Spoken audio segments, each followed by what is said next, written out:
हरियाणा सरकार के स्कूलों में जो बुनियादी चीज़ों की कमी है उसको लेकर हमने एक बार फिर Punjab and Haryana high court का दरवाज़ा खटखटाया है।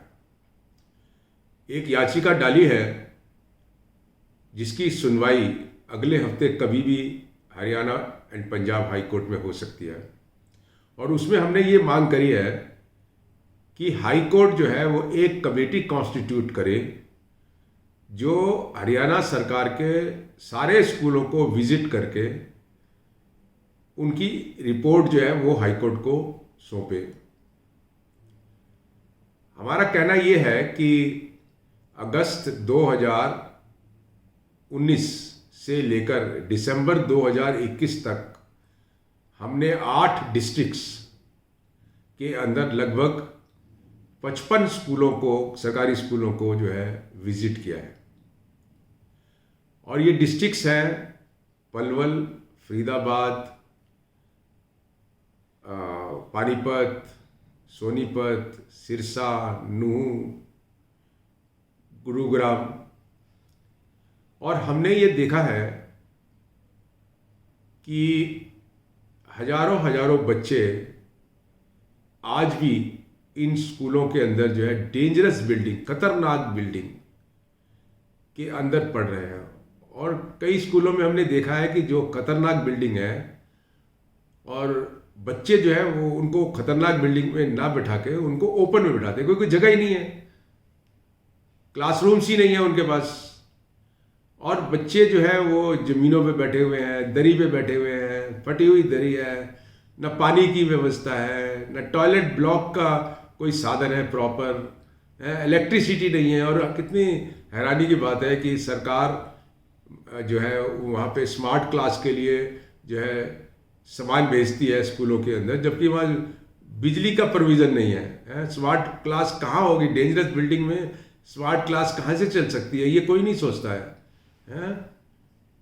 तो ये देखने को मिला कि टीचर्स की ज़बरदस्त शॉर्टेज है, क्लास सब्जेक्ट टीचर्स नहीं है, बच्चे त्राही त्राही कर रहे हैं, डिसेबल्ड बच्चों के लिए जो स्पेशल एजुकेटर्स हैं वो नहीं है। कई जगह हमने देखा है कि उर्दू टीचरों की ज़रूरत है, उर्दू टीचर्स नहीं है। तो ऐसी स्थिति के अंदर जो है पढ़ाई का माहौल नहीं है और ये एक तरीके से सीधा स्ट्रेट जो कॉन्स्टिट्यूशनल राइट्स हैं हमारे बच्चों के वो उनका टोटल वायलेशन है। राइट टू एजुकेशन का तो आप समझ लो एक मजाक है। अभी कहा जाता है कि 15 लाख बच्चे प्राइवेट स्कूल से जो है वो हरियाणा के सरकारी स्कूलों में आ गए। बड़ी अच्छी बात है, बहुत खुशी की बात है। हम तो कहते हैं कि सारे के सारे प्राइवेट स्कूल के बच्चे आ जाएं, लेकिन जो व्यवस्था आज हरियाणा सरकार के स्कूलों में है, क्या ये बच्चे ज़्यादा दिन टिक पाएंगे? मुझे नहीं लगता ये टिक पाएंगे। ये तो चले जाएंगे। इनके साथ जैसे पहले एनरोलमेंट कम हो रही थी, फिर एनरोलमेंट कम होगी। और अगर सरकारी स्कूल बंद होंगे तो कहाँ जाएंगे गरीब लोगों के बच्चे? उनके लिए तो एक यही उम्मीद है, उम्मीद की किरण है सरकारी स्कूल। इसलिए हमें सरकारी स्कूलों की व्यवस्था को हर हालत में ठीक करना पड़ेगा। इसके लिए जो है अभी हमें उम्मीद है कि हाई कोर्ट जो है वो इंटरवेंशन करेगा दोबारा से और इसमें जो भी निर्देश देने हैं जरूरी वो दिए जाएंगे और कुछ बदलाव आएगा।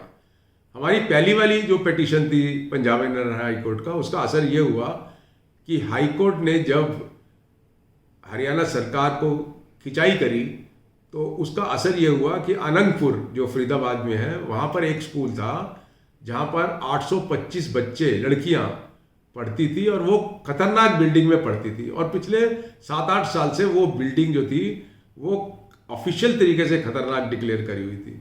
तो जब मामला हाई कोर्ट में आया और हाई कोर्ट ने इनकी खिंचाई करी तो उसका असर हुआ कि इस जगह अनंतपुर वाले स्कूल को इन्होंने जो है तोड़ के दोबारा बनाया और एक स्टेट ऑफ आर्ट स्कूल बनाया। मैं कहते एक बहुत ही बढ़िया बिल्डिंग जो है मुझे लगता है बच्चों के लिए बनाई और अभी पता लगा है कि वहाँ पे पढ़ाई भी शुरू हो गई। लेकिन कुछ जगहों पर छोटा मोटा काम शुरू किया लेकिन बहुत सीरियसनेस नज़र नहीं आई है, इसीलिए हमको दोबारा हाई कोर्ट को जाना पड़ा है और हमें उम्मीद है कि हाई कोर्ट जो है इसको इंटरवेन करेगी इसके अंदर, और इससे हरियाणा सरकार को जो है काम करना पड़ेगा। Thank you.